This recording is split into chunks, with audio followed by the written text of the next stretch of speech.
L'éloquence britannique, c'est plus une éloquence du débat qu'une éloquence véritablement du discours. Elle s'inscrit pas dans une dimension de rupture, mais on sent quand même qu'elle n'a pas forcément envie de jouer les seconds couteaux et qu'il y a une ambition derrière.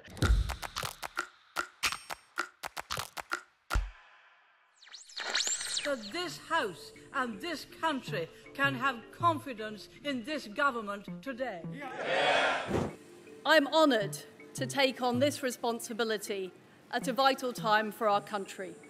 As strong as the storm may be, I know that the British people are stronger. Our country was built by people who get things done. On compare beaucoup Liz Truss à Margaret Thatcher et c'est vrai qu'elle n'a pas l'air particulièrement dérangée par cette comparaison. Elle s'inscrit dans cette idée. Sur ce discours en particulier, on voit que c'est pas forcément encore une oratrice née. What makes the United Kingdom great is our fundamental belief in freedom, in enterprise and in fair play. Our people have shown grit, courage and determination time and time again. Son débit est quand même très rapide, elle passe assez vite d'un point à un autre, alors que Margaret Thatcher, elle avait véritablement une empreinte vocale beaucoup plus lente, une élocution assez particulière, un débit qui lui aussi était assez lent. Quand vous parlez lentement, c'est que vous n'avez pas peur qu'on vous interrompe a priori. He would rather the poor were poorer, provided the rich were less rich.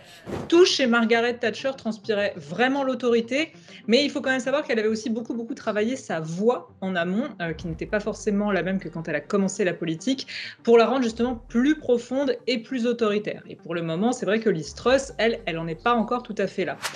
Après, Margaret Thatcher, elle est aussi connue pour ses punchlines qui sont restées dans l'histoire, notamment sur les hommes et les femmes, on le disait, sur le communisme aussi. Liz Truss, elle, pour l'instant, elle inclut des formules dans son discours, mais qui ne sont pas forcément très efficaces. Elle, ce sur quoi elle insiste véritablement, c'est le mot « deliver ». C'est vraiment un mot qu'elle utilise un petit peu à toutes les sauces. I will deal hands-on with the energy crisis by delivering on the economy, on energy and on the NHS. We will put our nation on the path to long-term success. I am determined to deliver. Thank you.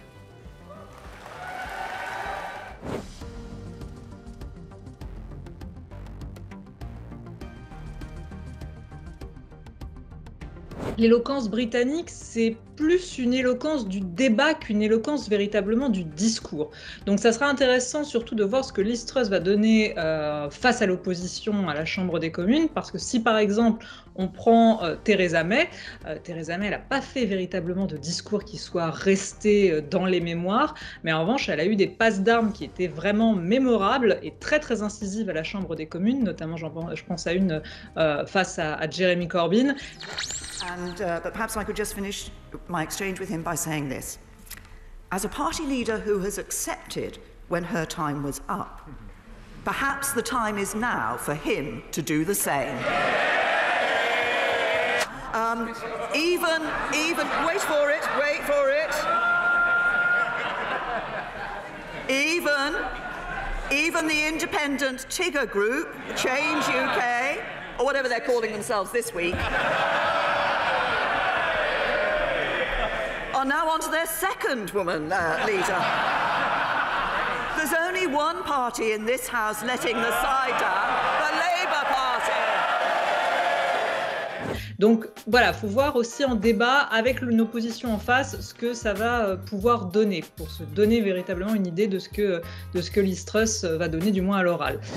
I am confident that together we can ride out the storm.